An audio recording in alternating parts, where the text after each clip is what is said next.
Rekan-rekan kita ikut merespon sepintas tentang DPR kemarin. Tentang Sahroni ya udah kita tahu sudah dirujak dengan apa oleh Salsa Erwina dari Denmark. Diaspora kita yang luar biasa cerdas. Terima kasih Dek Salsa yang telah mewakili unek-unek masyarakat Indonesia yang sedang bergejolak terus sampai sekarang. Nah, jadi kalau kita bicara DPR, itu bukan soal 230 juta gaji mereka per bulan. Yang lebih dalam lagi itu saya membacanya adalah anggaran mereka itu tahun 2025 itu 9,1 triliun. Itu artinya kalau dibagi dengan 580 anggota DPR atau 732 lah, karena ada overlap dengan MPR dan DPD. Itu satu orang, itu kita membiayainya 15 miliar satu tahun atau 1,3 miliar per bulan. Jadi besar sekali memang.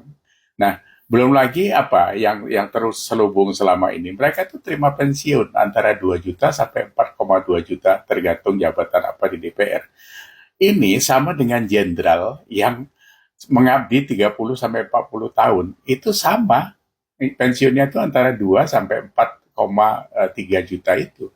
Jadi ini kan luar biasa bejatnya sebenarnya. Dalam 5 tahun bertugas udah gitu, mereka dapat pensiun seumur hidup. Kalau dia di umur 40 sudah tidak lagi di DPR, berarti kalau dia sampai umur 60 tahun, 70 tahun, 30 tahun kita ngasih makan bangke itu. Ini yang harus direformasi saya pikir. Jadi bukan sekedar 230 juta, itu kecil banget. Jadi harus gitu. Cuma memang kan di anggaran-anggaran APBN itu tidak transparan juga.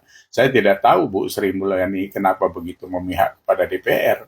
Karena seperti anggaran kemarin, anggaran kendaraan eselon 1 yang tiba-tiba naik dari 800 juta ke 900 juta. Katanya sedang ngirit efisiensi dan sebagainya. Karena kenapa sekarang jor-joran? Belum lagi Pak Prabowo nambah lagi 7 lembaga baru dan sebagainya. Ini antara statement dengan apa yang dilaksanakan ini kayak bumi sama langit. Jadi kayak ngomong kayak apa ya, anak-anak main apa, patok lele gitu kan, mencelat ke sana, mencelat kemari. Kalian sendiri sebagai pemimpin kalau sudah tidak bermoral itu susah kita ngomongnya. Jadi harus hati-hati. Saya sampai sekarang masih salut dan saya menghormati Bu Sri Mulyani.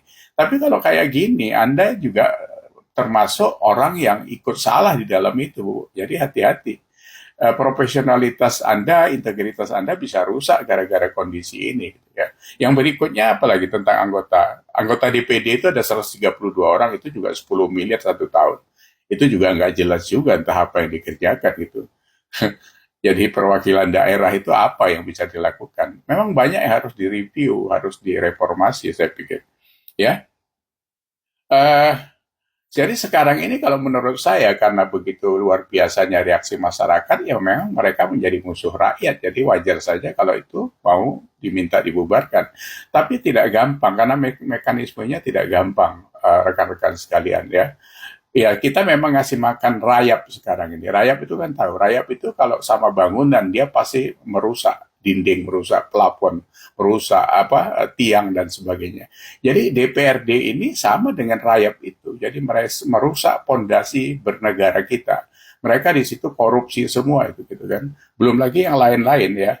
Uh, kita harus paham juga dari 580 anggota DPR itu, 62% itu atau 360 orang itu pengusaha. Dari 360 orang itu, 262 atau 73% itu mereka punya 1.000 perusahaan. Jadi satu orang rata-rata punya 4 perusahaan.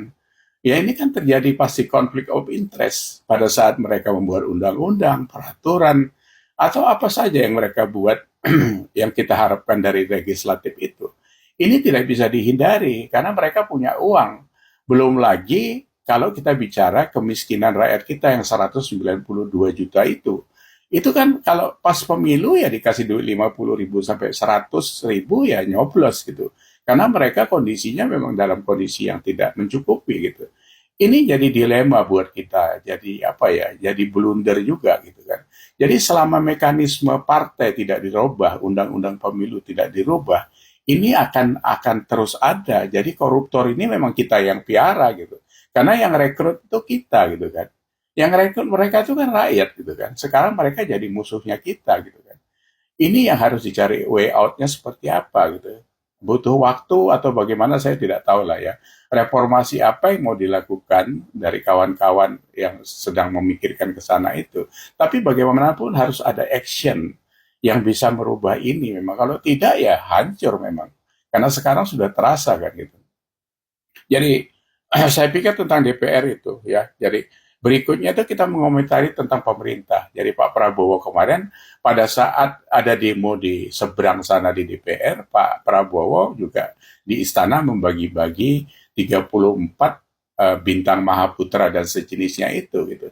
Ini juga tidak wise menurut saya. Satu ya, Bintang Mahaputra dan sejenisnya itu sejak dikeluarkan tahun 1959, itu jumlahnya sampai Pak Jokowi itu ada 278.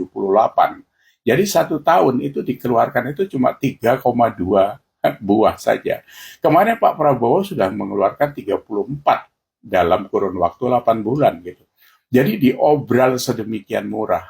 Itu kalau kita baca ya, nilai dari satu bintang kehormatan itu, orang itu harus betul-betul luar biasa mengkontribusi terhadap negara ini. Contohnya seperti Jenderal Sudirman, Hoshokro Aminoto, Natsir, dan sebagainya, pahlawan-pahlawan yang lain.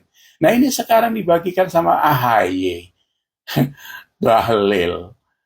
Ini anak kemarin yang baru jabat jadi menteri beberapa bulan, udah gitu apa Pak Hasim. Hasim ini aja ya Pak Prabowo, cuma ngurusin binatang langka. Masa dapat bintang Mahaputra atau sejenisnya itu. Terus Haji Isam. Haji Isam ini juga nongol baru sebagai pengusaha Kalimantan, ya memang gebrakannya luar biasa. Tapi siapa yang nggak tahu latar belakang dia kan gitu. Ada tambang dan sebagainya, isu macam-macam lah waktu itu kan. Tapi itu urusan dia gitu. Jadi kalau kita bicara bintang Mahaputra sebenarnya ya dari Jatim itu ada Ali Marcos, ada Mas Pion. Kenapa tidak Sampurna yang dari tahun 1913, Gudang Garam, James Riyadi dan bapaknya, ya, Putra Sampurna dan sebagainya itu. Itu yang sudah puluhan tahun menggerakkan ekonomi Indonesia. Karena mereka ini mengkontribusi besar terhadap pajak, terhadap tenaga kerja dan sebagainya. Jadi Pak Prabowo nggak bisa sembarangan seperti itu, gitu kan? Nanti Bapak diketawain orang. Sekarang ini Pak, saya sedih sebagai pendukung Bapak yang sudah setengah hati juga gitu kan. Ini Bapak dimaki-maki orang di medsos ini Pak. Sudah begitu kasarnya mereka mengatakan apa kepada Presiden Republik Indonesia.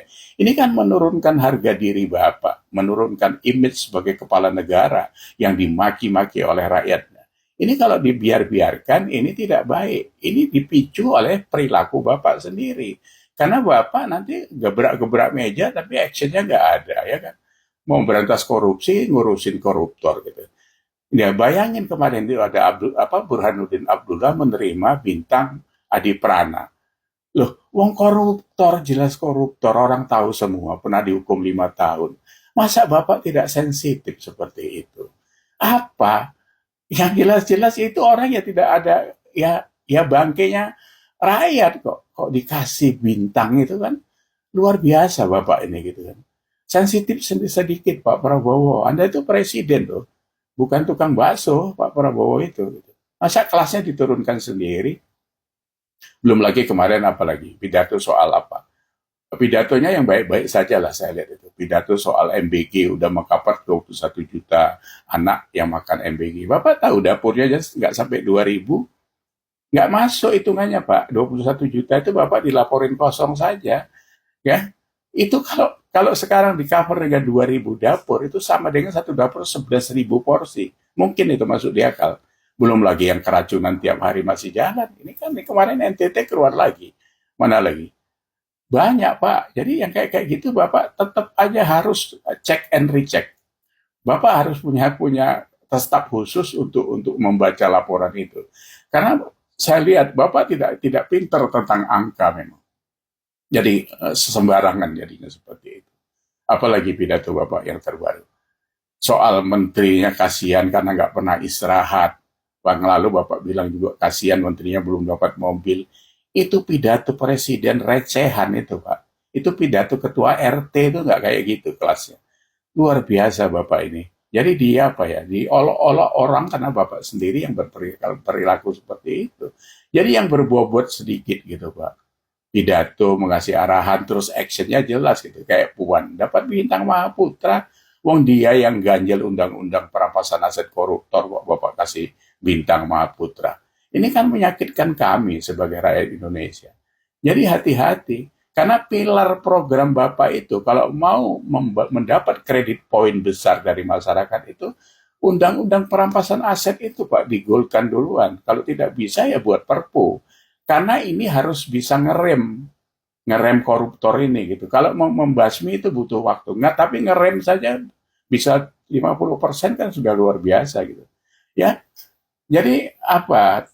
Taktik dulu lah baru strategi atau bagaimana? Masa Bapak nggak tahu tentang itu gitu. Ya. Jadi kami ini sedang memperhatikan Bapak karena pilar dari pemimpin itu cuma 3 saja sebenarnya Pak. Jujur, pinter, berani. Bapak jujur, saya pertanyakan juga kejujuran Bapak karena dari pidato ke satu ke action yang lain itu tidak sinkron. Pinter, Bapak mungkin ya bisa iya bisa tidak gitu.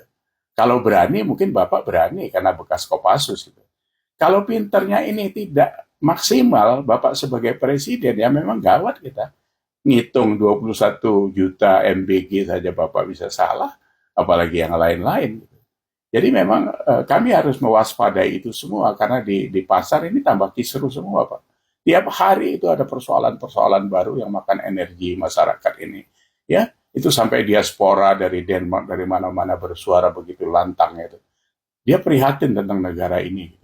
Masa Bapak menjadi presiden ke-8 kualitasnya jadi seperti ini Indonesia? Nauzubillah min zalik.